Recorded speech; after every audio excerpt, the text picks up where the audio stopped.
In the fall of 2013, Gary Temple Bodley began channeling a group of non-physical teachers known as Joshua. Soon thereafter, Joshua asked Gary to start writing. They have since produced 4 books and answered hundreds of questions in written form. In the spring of 2016, on the Law of Attraction cruise, Gary underwent hypnosis and Joshua spoke through him for the first time. Since that time, Gary has been practicing channeling Joshua verbally in live weekly calls with one-on-one students. These Joshua calls are now available to those of you joining us on the leading edge of thought. This is the expansion of the Law of Attraction. This is Joshua Live. We're thrilled you're here.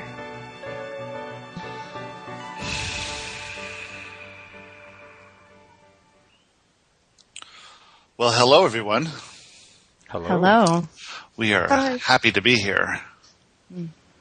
Happy you're here. Are you happy to be where you are? Yes. How happy is happy? On a scale of 1 to 10, how perfectly happy are you in this moment? I'm an 8. In your room, right now, in this moment, thinking about nothing but this moment, how happy are you? 8. 10. Could anything be better than this moment? In this moment, in the room that you're in, sitting where you are, where you're comfortable, you've had enough to eat and drink, you can breathe all the air you can breathe. How happy is that? Could it be any better than that? Yes, it could be better. You're talking to infinite intelligence. How good is that? Oh, that's true. Before you put it that way, I was going to say I was a 4. But in this moment, right here, right now, I suppose I'm a 10. In this moment, right here, right now, you are always a 10. Because you have everything you need. You're doing exactly what you want to do. In the moment, everything is happening for you. Nothing could be better. In the next moment, it could be different. But it could not be better than this moment because this moment is always perfect. Every moment is always perfect. It's perfectly working out for you in every single moment. The only thing that could ruin the moment is thinking about what's going to happen next or what happened in the past. Mm-hmm. So we thought that'd be a fun place to start. I needed that. So really, how are you in this moment? On a scale of 1 to 10. I'm like, oh, go ahead. I said an 8 earlier, but that's just because I'm at work. And what's wrong with work? It is, I feel it's a little bit of bondage. So leave. Get up and leave. Well, do whatever you want to do. What's stopping you? I feel like I need it to be able to, for money. So you need that job for money. Yes. No other job can get you money. Just that job. Well, no, I have several other jobs going, but to get this amount of money, I need... So for this amount of money, this is the best idea that you have at the time. Yes. And when another idea comes along, and you no longer need this idea, you can go with the other idea. Yes, I'm looking forward to that. Because you have total freedom. In the meantime, you have the best possible job that you can imagine having. I do have to admit, it is pretty good right now. It is pretty good. Until, at some time, you have something else that's even more fun and more rewarding and more abundant. However, until that time comes, you are just becoming a vibrational match to it. So your time here at this job, getting the amount of money that you're allowing yourself to get, is simply preparing yourself for the next level when you allow yourself to get more than you're getting now. Okay. And in that sense, everything's perfect. Cool. So, what is wrong with that job that you have now? Not that much. You're catching me on a good week, good day. So I'm not really complaining. I do enjoy the interactions with the people I have around here, and I enjoy the opportunity to get out and interact. So. And you enjoy the money that comes from it? I enjoy the money. I am enjoying the workload I have right now, which is minimal. You're enjoying the ease at which you can conduct yourself in that environment? Yes. It's not difficult for you? It's not challenging? Right. And it allows me to focus on the other jobs that I'm working on that I have more interest in. And can you imagine a situation where you could be at a job and focus on something that you want to move towards? It is the perfect situation. I like that. In the other job, you might have someone watching over your shoulder the whole time. Oh, yeah. Imagine if you were making tacos at that job. Yeah. That It would be very difficult to have this interaction right now. You couldn't leave and say, "Oh, it's 1:00. Let's go. I have to stop making tacos and have to go in the pregnancy room for an hour and a half." So it's a pretty good job. It's awesome. Kyla, what are you doing? I'm sitting in my new apartment. I don't know. I'm feeling overwhelmed. Good. Excellent. Would you rather feel bored or overwhelmed? Right now, I'd say bored. Well, there's 3 states of being: bored, content, and overwhelmed. And you can only be in one at one time. And you work on a cycle between boredom, contentment, overwhelmment, contentment, boredom, contentment, overwhelmment, boredom, contentment, overwhelmment. So you're in the overwhelmment stage, and your desire for boredom is going to mean that you're going to be inspired to do certain things and catch up to speed with a new vibration that you are moving into. Whenever you move homes, you move into a new vibration. Whenever you move cities, you're moving into a new vibration.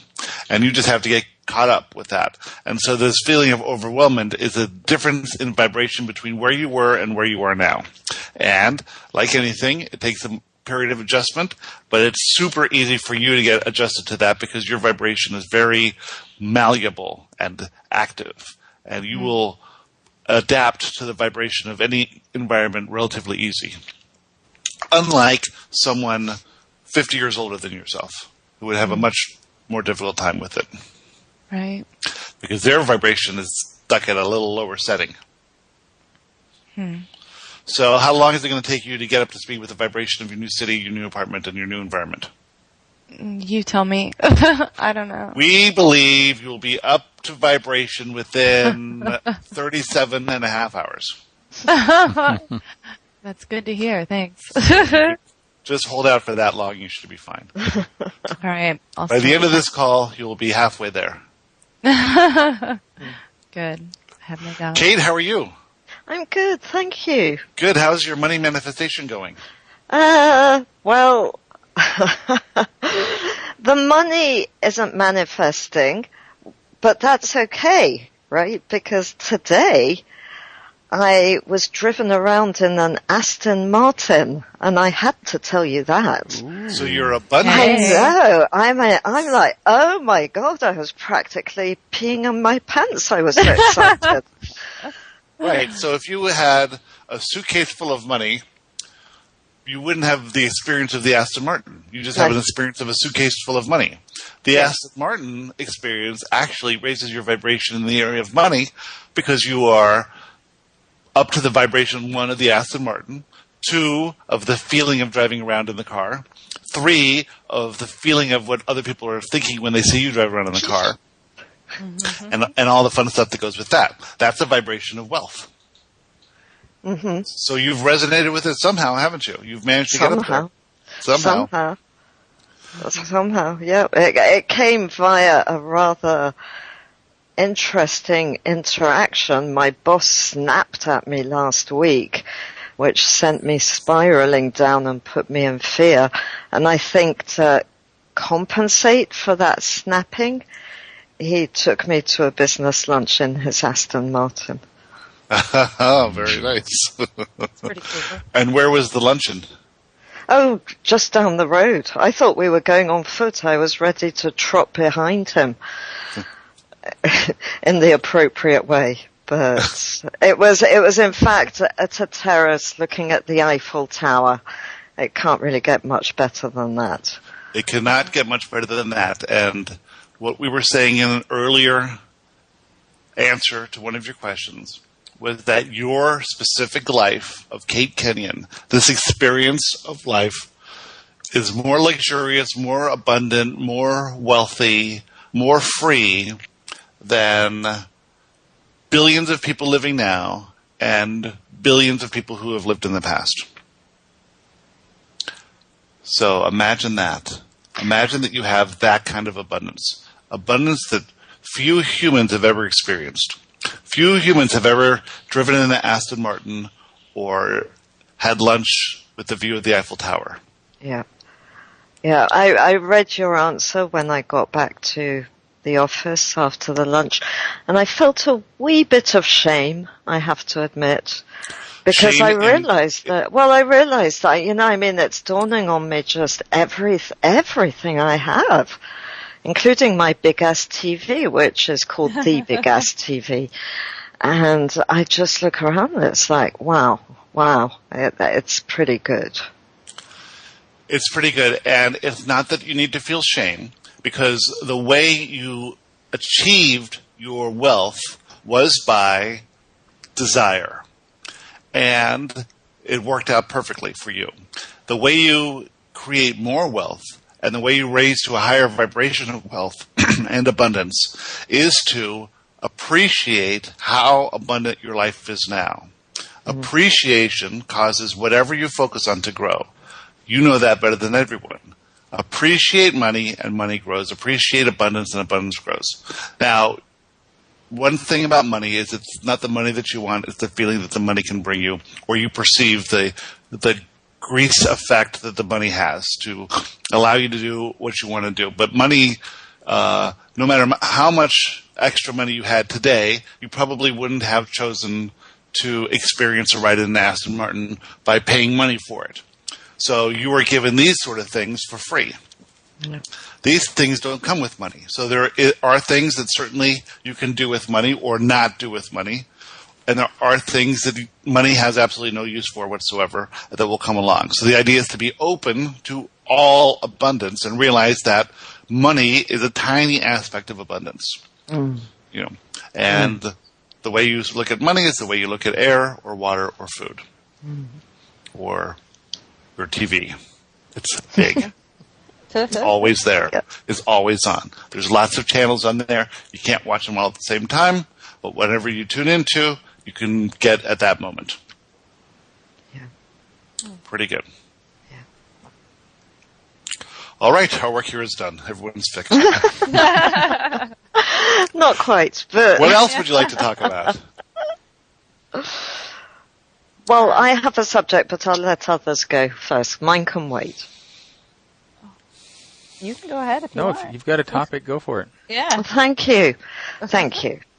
It's about, and you talked about it in the answers that you sent to me, the last 4 answers, where one of the subjects was money, was about efforting at work as opposed to ease at work, and I've been listening to these podcasts where there are all these Americans and it's on motivation and because basically I've been trying to motivate myself to be more productive because I think that's why my boss snapped at me. So motivation is taken out of fear. Inspiration is taken out of love. Motivation is effort. Inspiration is ease. Motivation is forcing yourself to do things you don't want to do. Inspiration is doing the things you want to do. Yep. So you can give up motivation. But it seems to work. It's like when I get up in the morning and I'm like, okay, I'm going to make 6 phone calls, and I get in there and I pick up the phone, and despite the fear, I make the 6 phone calls. There seems to be a return on that investment, which is more than when I just sit thinking, okay, I'll wait for the inspiration to come. And so are you saying that you do not like making phone calls? It's mixed. Or are you saying that there's some fear involved before you pick up the phone, but once you've in the phone call and talking to the person, that's relatively easy? Honestly, there's fear before, during, and after. And a good phone call, there'll be less after. A pretty crappy phone call, there'll be quite a lot of fear after. But at the same time, there's pride of actually having done it and showing up for it. Okay. We would say that the phone call and the conversation itself is easy. It's something you're used to, something you're good at. The communication that you establish with people, the rapport you establish with people, is something easy and fun and enjoyable. This is a part of the business that is not painful or hard. It's only the fear. And in inspiration, you will be inspired to do things, and you will feel fear. And it is your conscious ability to realize that the fear is irrational, and to push through the fear, realizing that the fear is stopping you from doing what you want to do. So if you frame the phone call as something you want to do because you're good at it, but yet something you're fearful of because you perceive there to be some negative ramifications for a flaw or a mistake or how you can be perceived or judged by the other person, which is irrational. So we will always say that certainly inspiration will come, and you must move through whatever fear is there, realizing the fear is irrational. And this is part of the analysis process, where you analyze the fears ahead of time, and you do it anyway. And sometimes it's easier if there is a device, and in this case, we will call motivation the device that gets you over the fear. Or the ramifications of not doing the action could get you over the fear as well, and that's all fine. So in this particular instance, everything you're doing is fine. We just state that pay attention to things that are motivating you to do things you do not want to do, such as imagine if you were motivated to go out and knock on doors of random strangers or things like this where you have to actually force yourself to do something unwanted. Yeah. In this case, it's something that you do as part of your business all the time. It's something that, when it's successful, is enjoyable.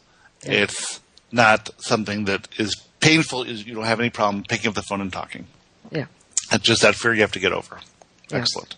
Yes. Yeah. So it's all about the irrational fear and pushing yourself through it, or the random thoughts in your head that are saying, we can do this later, let's not worry about it now. These are all thoughts stemming from fear, which you can push through. Thank you. Excellent. Can I share Please. A breakthrough, I guess. A breakthrough I had over the weekend. My mom is moving. I have challenges with my mom. She's my greatest teacher, I should say. On Saturday, she had to be out this weekend. On Saturday, I was not motivated, or inspired, I should say, to help her move. So I didn't, which was, that was tough for me because I felt an overriding, a good son, my persona, would help their mom move, right? So I wasn't going to do it. But Sunday, I did feel a shift, and I actually think I felt inspired to go. And I did it in such a way where I thought I could try to make it fun. I brought my daughter. I didn't bring the whole family. It was just my daughter and I. So I justified in my mind why I was going down there by saying, okay, I'm inspired to do this. When I got there, she represents inefficiency to me because she's had 3 weeks to do this and nothing. There were still cupboards with full, right, that had not been boxed up and things like this. And so I saw her sitting, going through a file cabinet, pulling out each individual file and going through the papers. And at this rate, it would take another 2 weeks to move, right? So I was stern with her, saying, the time for this is over. Now and I just started grabbing bunches of stuff and throwing it unorganized into a box, right? And she was upset with me because she goes, you're making more work for me down the road because I'm going to have to try to figure out where everything is. And I'm like, well, I'm sorry, but we're here now and you have to be out in 12 hours. We don't have the luxury of organizing now, right? That's over. So I also explained to her that she had rented another truck This is the second time we've had to rent a truck. Again, this goes to being unorganized. And God, there's just so much. I don't even know what to leave out. I asked her to hire movers in the first place. And I feel if she would have hired movers, this would have been done in one day. It's only a mobile home. It's not rocket science. And she's had 3 weeks of actual moving time. She knew about it for a month or two in advance, but it's actually been 3 weeks of moving. So now here we are, second time she's had to rent a truck, and I'm saying it's not big enough to hold everything in the house because she's underestimating how much still has to go in there. She says, no, there's plenty of space. So now I'm having her and my daughter pack boxes, and I'm going in and out, loading up the truck, and I'm being very efficient. I'm playing, like that game where you pack stuff very efficiently. And I come in and I say, okay, we're almost out of space. We need to make a delivery. And she goes, oh, what a coincidence, we're out of space. And I go, what do you mean by that? And she essentially is implying that I deliberately inefficiently loaded it so that I could be right that we need to make 2 trips. And when she said that, I could feel inside of me just boiling over like I'd never done before. Because it was like being delivered by a person, and I didn't want to necessarily be there in the first place. I'm doing this grand gesture. I don't know if I can describe the perfect storm here of how that being delivered to me and how I felt about it, and the button it pushed. It pushed my button so perfectly, and that's what I noticed in the moment, was how perfect this button pushing was. Like if she wasn't who she was, and if she hadn't said exactly like she said, and if my brother wasn't there, my brother was not responding to text messages or phone calls. He was like MIA, missing in action that day. So that was perfect, because now that was putting more pressure on me. So in the moment, I was able to see how perfect her button pushing was, and how nobody on the planet could execute what she had. It was like the perfect karate punch to my stomach, right? And in recognizing that, I said, this is too perfect. This had to be for a reason. And then I kind of got all Joshua, and I thought, okay, this is my test to remain stable, loving. I'm a being of pure positive love, and she is showing me my power. Because if I can be stable after getting a gut punch like that, then no one on the planet can I'm invincible, right? So exactly. I actually started to chuckle. I actually started to smile and laugh, knowing how I wouldn't have recognized if it wasn't so perfect. Her delivery was so damaging, so infuriating, that I'm like, okay, it's too perfect. And it was kind of a shift occurred, because after I realized that, and I kind of just walked away and just started to, putting more stuff into the truck, I kept kind of chuckling and laughing every time I thought about it, how recognizing the perfectness of it, right, in that way that it was. And for the rest of the day, she didn't bug me the rest of the day. She couldn't. There was no need. Right. You got the message. That's kind of how I felt, and it was kind of monumental. I mean, I felt like it was I'm hoping it was like one of those big shifts, because I feel like I have those once in a while, and that felt like one. The shift to realize here is that everything's perfect. Even if it was a little thing, it would still be perfect in that moment for you. And you have the ability to make the same shift on a little comment from a insignificant person. But this comment got bigger and bigger and bigger over the years, and here you were in a perfect place to understand it. So the inspiration that you had to go and help her out of the blue was because the universe is saying, let's put him in this manifestation event so that he gets this one thing. Now imagine how you would react if you were being who you truly are, a being of pure positive love. And she makes a comment, isn't that perfect, that you couldn't or isn't it ironic that you couldn't fill up the, or we need another trip?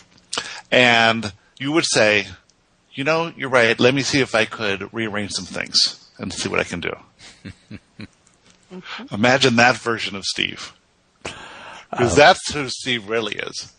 I kind of got a chance to do that yesterday. I parked my motorcycle at a place of business, and it was perfect. It's right out front, right? And I like those out front places. And then I texted the person I was meeting, hey, I'm out front, And then some guy pulled up, and again, it's interesting. It's something about this guy bugged me right off the bat. Just looking at him, I was bugged. And then he told me that was his spot and that I should move. And we had a discussion, and I essentially told him I wasn't going to move. And then he goes, well, that's fine. I'll get security over here, and then we'll have all this. And I said, I realized, okay, I'm really resisting this. I can see that I'm resisting this, And he said there was motorcycle parking. So I just kind of shifted gears, and I go, well, can you show me where the motorcycle parking is? And he goes, yeah. He kind of cheered up a little bit, showed me where motorcycle parking was. So I went over and did the whole morning. And then he kind of came over to me afterwards, and he goes, security around here is really tight these days, and they probably would have gave you a ticket, and I wanted to save you that. And, we kind of, it was weird how I went from wanting to punch him to, it looks like we're friends now. It was almost like I step into a different world with the guy, right? The different world is the non-resistant world, the world that flows with the situation.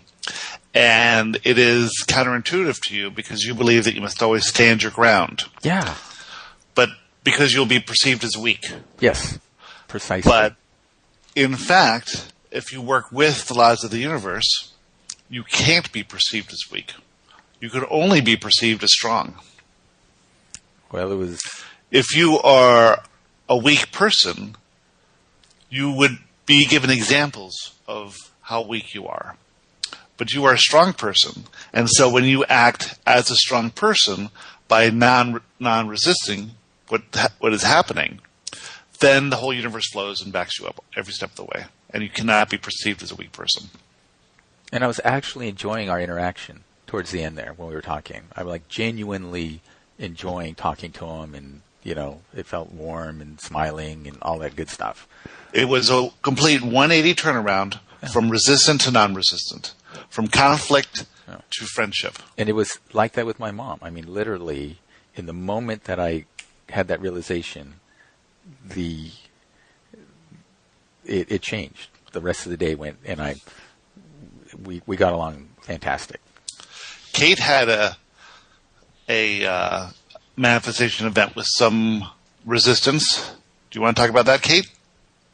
What was it? I mean, Kyla? Okay, go. How funny. Yeah. Yeah. I don't know what. Okay. So, yes, I had a manifestation event. I mean, I've had a few. But I was going to say I've had plenty, so. Yeah. Which one? There was one in particular where my gentleman friend, as I call him, who we've been hanging out, over the summer, it's been fairly casual, but I've noticed that I've been feeling more for him than I've wanted to admit to myself or to him. And so we planned to hang out before I left town. And it was different. He's not too good at feeling his feelings or talking about his feelings, but he was doing that and sort of just letting me know that he was feeling things similar to me. Things were really good. We hung out at his house and then went out and had a couple beers on a patio. And there was this moment where we were just looking at each other. And I had the thought, something just changed. It felt more real almost. He was like, hey, do you want to get out of here? And I said, sure. And he said, all right, I'm going to go in and go to the bathroom and pay. And while he was inside, there were some other people on the patio. I got engaged in a conversation with them, and he came back out, and I was just wrapped up in this conversation. I guess that was frustrating for him. Long story short, he came over and said, I don't really know what to do. I'm just standing over here, so I'm going to go to the car. And I said, okay. And I was trying to get myself out of this conversation. I said, I got to go. That's my ride. And as I turned around and walked away, he was like pulling out of the parking lot and leaving. And I was in a fairly high emotional state at the time, so I reacted like better than I would have had it happen to me today. So I saw it happening, and instantly I was like, okay, why is this happening? Why am I attracting this? I guess I'll just get my things and I'll walk to his house and get my keys and go. And I called him to let him know I was going to come get my keys, and he didn't answer. And so I just started walking, and then he called me back, and I didn't really say anything, and he didn't say anything. And then he goes, oh, I'm just returning your call. I don't know. So he ended up turning around and picking me up, and we talked about it and each shared our perspectives. And he said that he felt like I was ignoring him. And I said that I felt like he was afraid of what he was feeling, and so he was just trying to fuck this all up.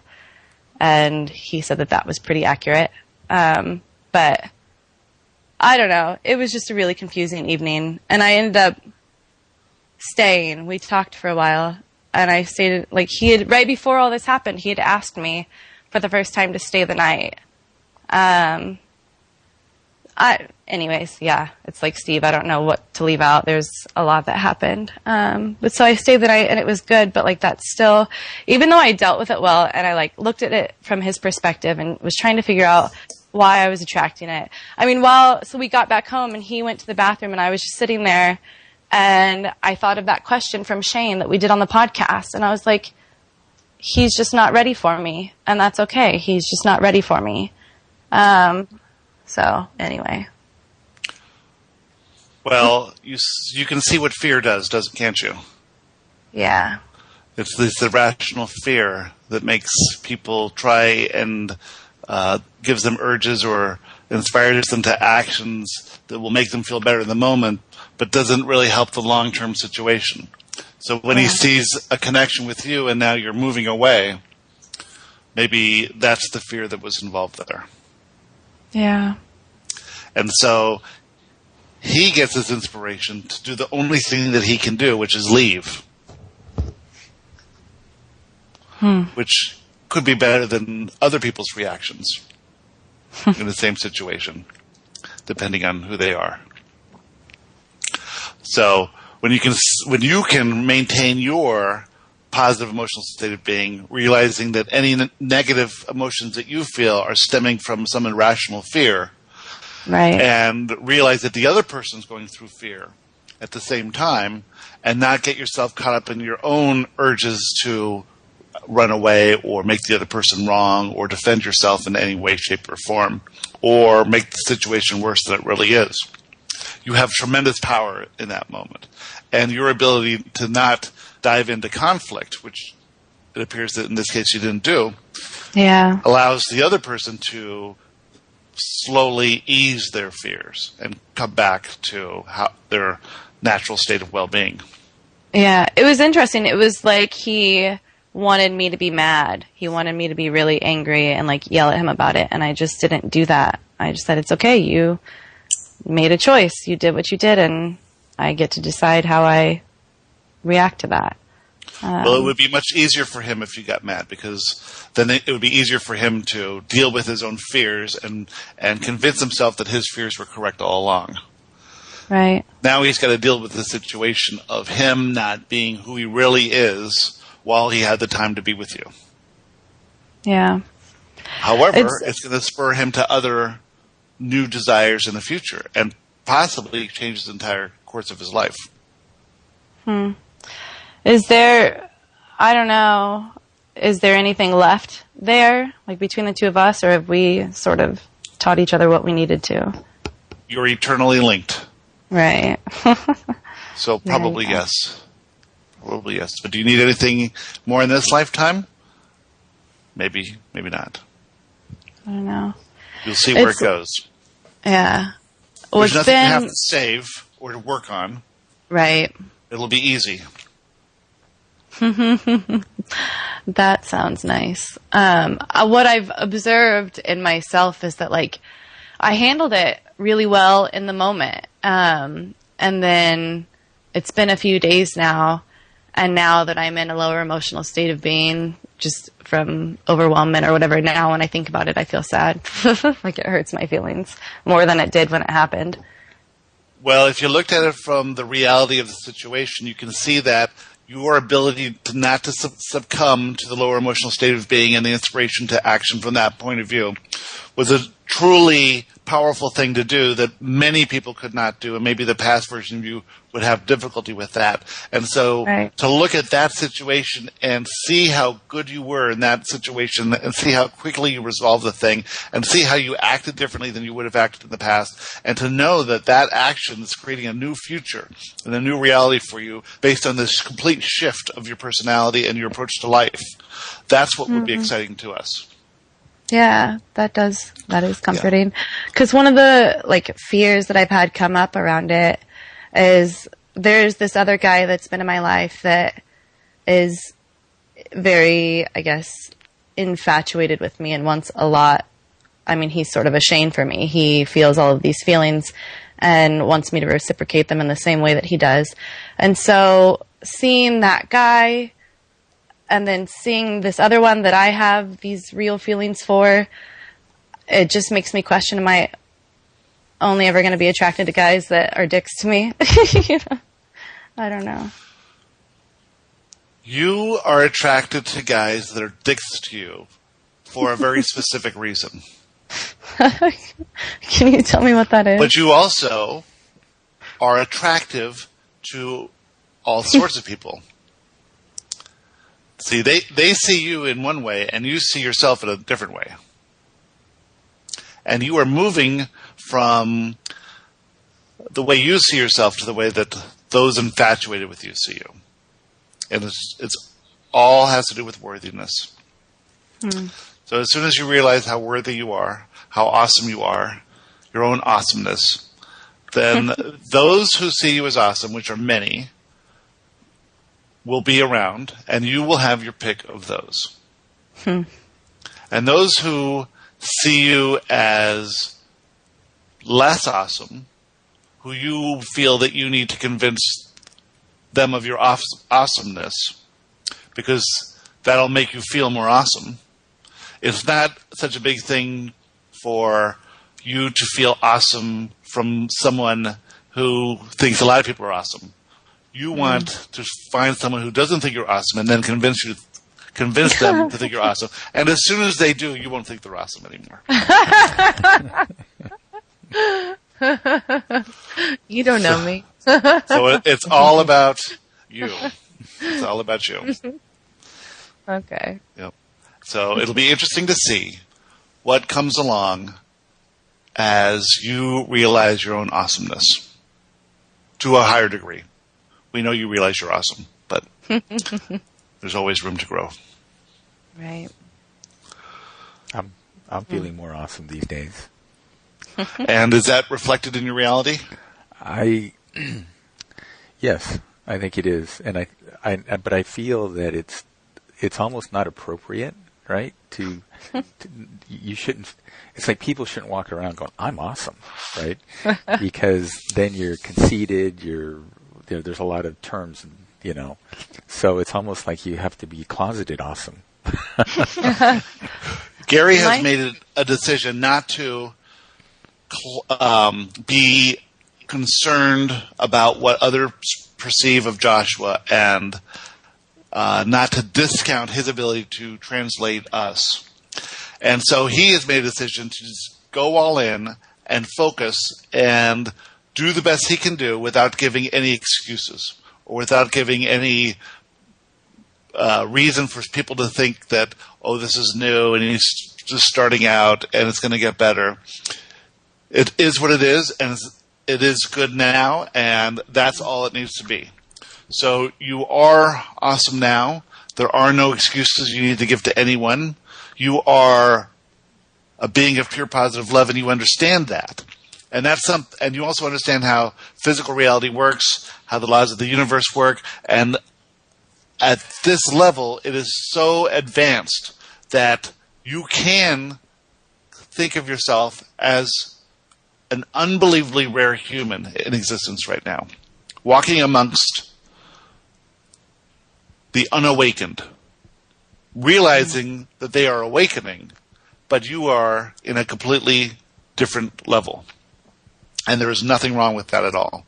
And you can be selfish, self-centered, because you are the center of your universe. So how you feel is the most important thing that matters. And you wanting other people to think of you in a certain way is never going to work, because their version of you is different than your version of you, because they're looking at you from their perception of their own reality, which is quite limited. If you could go into the experience of anyone else, it would seem dim to you. It would seem foggy and fuzzy. It would seem anxious and tense. You only know what you feel, but all of you are of a vibration that is so high and so clear that going into someone else's existence in their body, feeling how trapped they are within their persona, and how their thoughts are just a sea of random things coming to them with no control whatsoever. You wouldn't want to be there for very long. So you should really understand how high up you are and how clear you are and how well you have it. And then be proud of that, because you made it to this level somehow, some way. That's interesting. To me, just as I've been unpacking, I've been feeling emotional, and it's because when I put all these things in these boxes, I was in that state. I was unawakened. I was unable to control the flow of thoughts, and so it's weird for me to see these things that I had when I was there. Yeah, they sort of are a reminder of a lower vibration, and that lower vibration is dimmer and darker and much more fearful. And I was going to say, it's interesting that you say that, because, or what you just said about us here, but through the podcasts I've been listening to, etc., I've been hearing these people say, that your thoughts are what are going to attract what is going to go on in your life. People are just so clear about expressing all of this that I'm thinking, hold on, a whole bunch of people get this. I'm way behind on this. And I know it's comparing my insides to their outsides and what they're saying, but I get the impression that there are quite a few people out there who get it. You also get the impression that there are quite a few people out there more wealthy than you. You are used to looking at the top 1/1,000,000th of 1%. Yes, not the 99.99 that are not quite as high as you. Yeah. How's that? Always reaching further. That's right. So you're not giving, which is fine to do, just give yourself credit for where you are. Yeah. It is way up there. And you know that because you couldn't have this conversation with your mother or boyfriend. They would have a hard time listening to this conversation or one of our podcasts. Yeah, no, they call it my transcendental stuff. Yeah. You're transcending. You're transcending your earthly environment. Not to escape it, but just to get a higher experience of life out of it. Yeah. So you're not exiting this reality. You're rising above what we want to say is mush of fear and confusion and fogginess and not understanding what's really happening. So you're transcending all that. You're rising out of that, which is wonderful. So my friend, I went out to dinner with my friend last night, and he's the husband of Wendy, who is starting the one-on-one program with you. And he said he'd listened to the podcast where we talked about Wendy's answer. And he said that he's not on board, let me just put it that way, with this. And he said he took a major issue with there's no wrong in the universe. And he brought up some rather, dramatic examples of evil that occur. And I just kind of said something like, well, it's really kind of an advanced topic, but if you can look at it from a certain perspective, and he just kind of looked at me like I was crazy. But I guess the bottom line, what I'm trying to say is I didn't make a whole lot of effort to try to explain it. And I just kind of just made that one sentence like, well, it's kind of an advanced topic. You might need to spend some time to get around to that. And then I just left it. So for me, we would say that in this conversation that you could have with people who aren't aware of all of the teachings that we have to offer, who would latch on to one point, we would say that it is either you believe that everything is right or somebody is going to judge everything as wrong. Because when you start judging one thing as wrong, if you take the extreme example that he probably offered, where do you stop in your judgment? And who's to say what is wrong and what is right? And almost from every subject that you can think of, there is somebody who's going to say that that is right, and there's going to be somebody who says that that is wrong. But in this culture, there are a lot of things that people think are wrong. And until you get to this basic approach to life where you understand that nothing is wrong, that everything just is, and that your perception forces you to make a judgment that is either wrong or right for you, but not for anyone else, for you personally, and that is fine. But if anything you judge is wrong, you are in this approach to life where you are a victim of reality instead of the creator of reality. Mm-hmm. So you cannot be a creator of reality if you believe that anything is wrong. It just doesn't work. You can't have it both ways. You can't say that I create my own reality and some things are wrong, therefore those things should not exist. Right. Well, I'm on board with it. I'm just saying that I think the shift for me was I didn't feel like him being a close friend, I didn't feel the need to defend or justify or I didn't really care that. Well, here's the whole point we're trying to make, that he's not wrong for thinking things are wrong. Right. I didn't feel like he was wrong either. I just felt he was like a kindergartner who just hadn't learned it yet.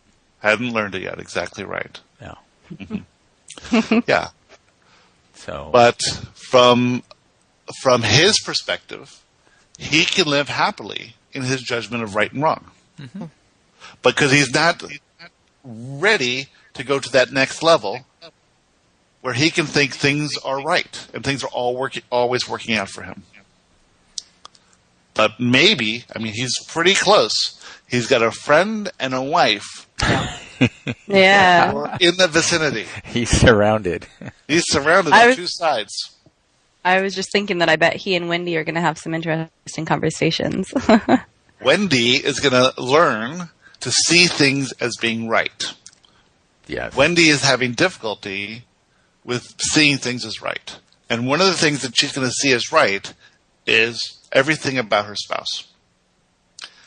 And if she can do that, can you imagine the ease a relationship will have? Mm-hmm. Mm. I'm jealous. Gary doesn't quite have it yet. Steve doesn't quite have it yet. Yeah, to go back to your, I feel a huge shift has occurred in me, and my wife just 2 days ago said, I don't see a difference. you know. So it's like she's right. She is. Well, I go, well, it depends on who you talk to. I go, she's right because she's right. There's no wrong. She's a challenge still. She's still my challenge. So she doesn't want to have you be perfect. What could she teach you if you were perfect? If you knew everything. Of course. The perfect husband, right? Yes. Far from it. Far, far from it. But yes, you've definitely shifted. Huge shifts. Yeah. Just the shift in consciousness is unbelievable. Yeah, I feel that. Mm-hmm. And she can't perceive it. Do you know why? I don't know. She's attached to the old version of you. She was complaining that, actually, on the other end of the spectrum, she was complaining that I have changed quite a bit since we got married, and that was not something she signed up for. Right. Yep. But she's changed as well, so. Yeah, definitely. I expect that. We should all change all the time. You're changing billions of times a second. Yeah.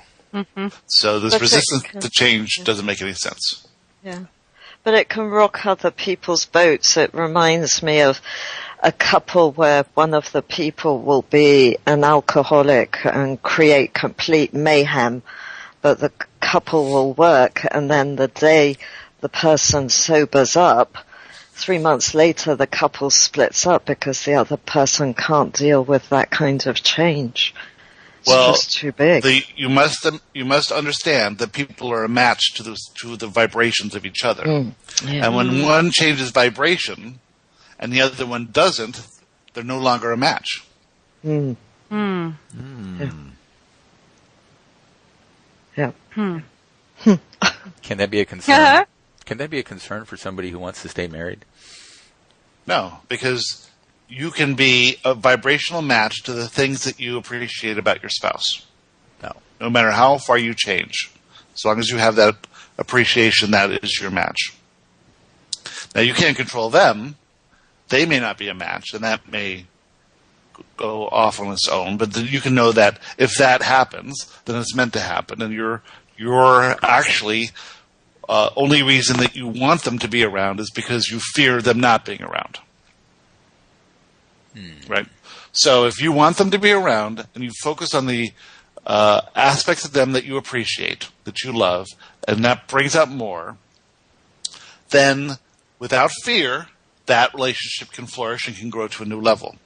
But if it doesn't, it means that the only reason you were looking at them in a appreciative way is because you wanted them to stick around because you were fearful of what else could happen. So it's...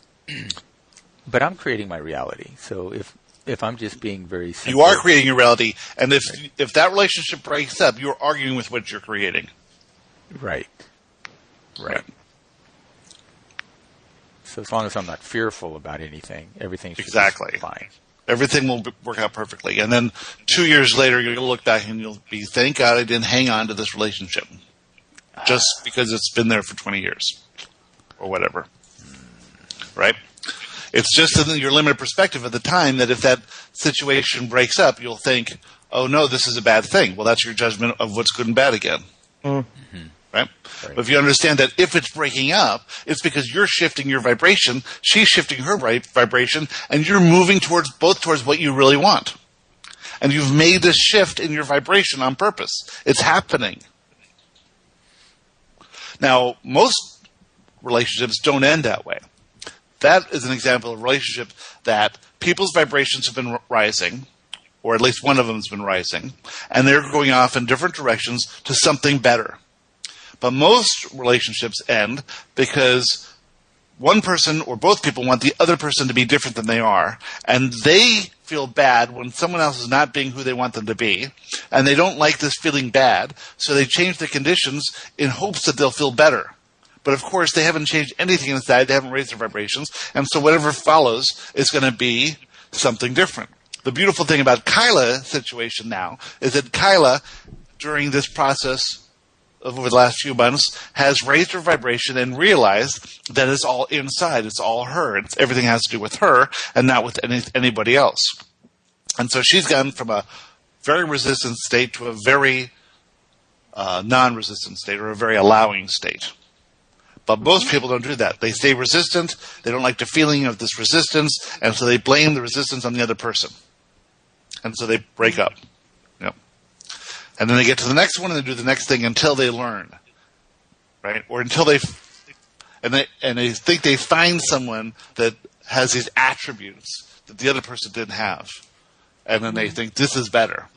But there'll always be something that they don't like. They'll still keep trying to change the person, and then they'll not like their feelings, and they won't be able to deal with their feelings, and then they'll break up from that one too and go on to the next one. Or say, oh, it's too late now, I'm too old, I can't do anything else. I'm going to stick through it and just be miserable the rest of my life, which happens a lot.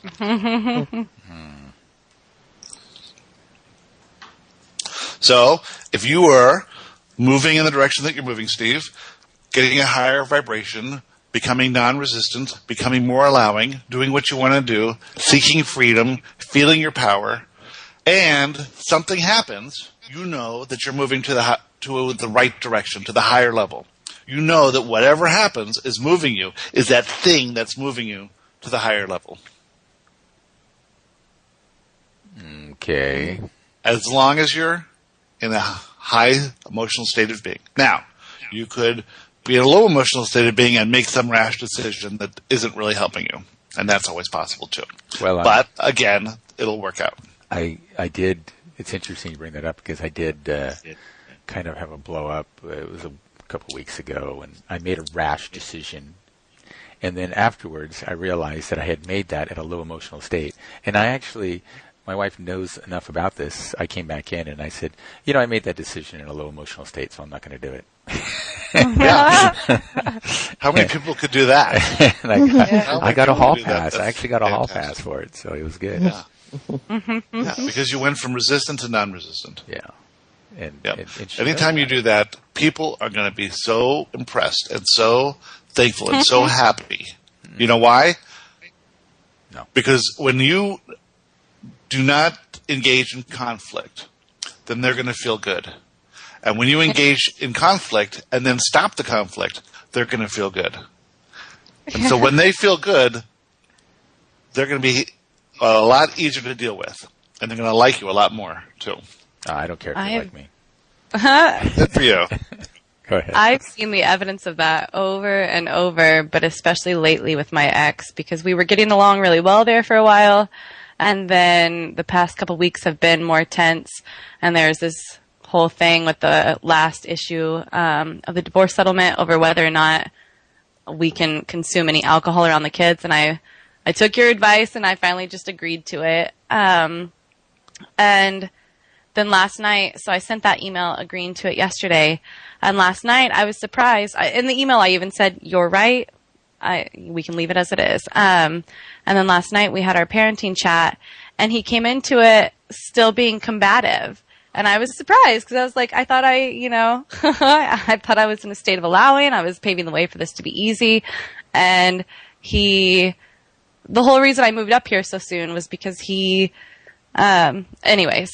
I found this apartment 2 weeks ago. I moved in and at the beginning of our parenting chat last night, he's telling me that I'm in violation of the law because I'm supposed to send certified mail with my new address, 30 days before I move, before the kids can stay here, like threatening to not let the kids be here.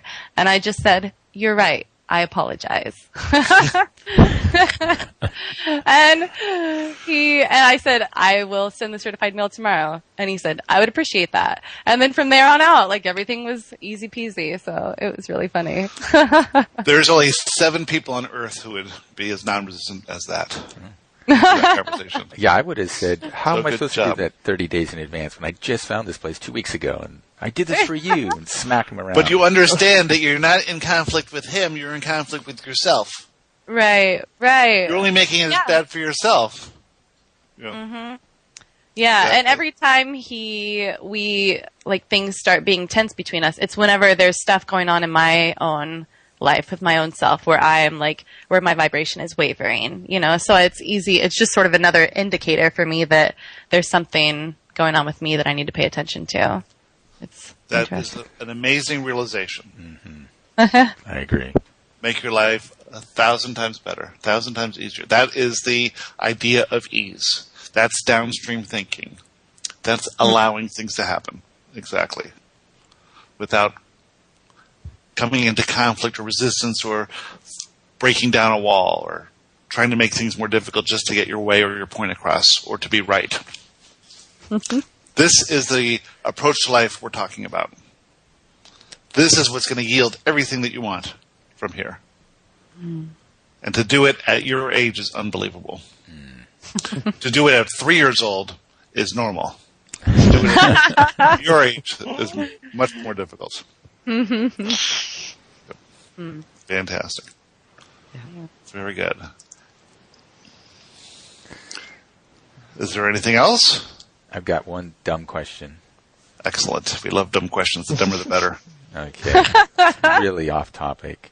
I'm just curious if you know why I like knives so much.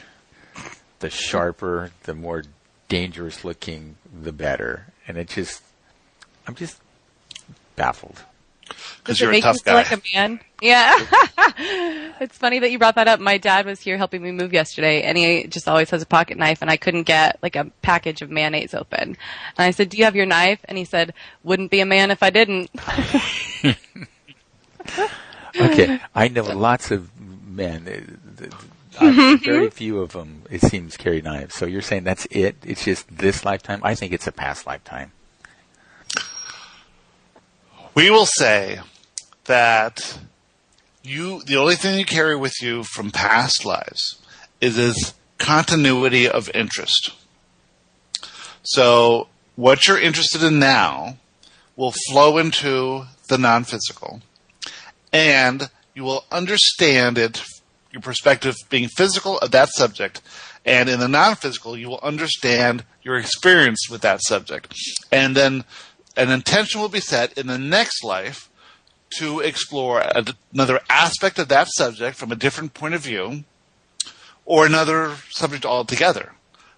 But the relationship with it is probably not carrying over from another life. But maybe there might be just some small fascination that lingered. But there is this law of continuity. It does carry forth from non-physical to physical and back again. And generally, though, there is no such specific following from one life to another. Otherwise, people would just be Bored. husband and wife, father and daughter, mother and son, over and over and over again, instead of mixing it up. Yep. But maybe it's more of a, how do I be this tough rebel pirate guy in 2016 living in a house in suburban Los Angeles? In a gated community. Carry knives and ride your motorcycle on the sidewalk. Exactly. And get in trouble for it. I had this fabulous pen knife, one of these Swiss knives with 100 things on it. And I hate it because I cut myself once with it and I just have no use for it. And I pulled it out of the drawer and I thought, and I proposed it to my boyfriend. And I know you're not supposed to give knives, it's supposed to be an aggressive gift. He was so excited. He was cleaning it and oiling it, and and he's the best person I could have given it to. I do think it's a guy thing. He must be a real man. That's all I got to he say. is.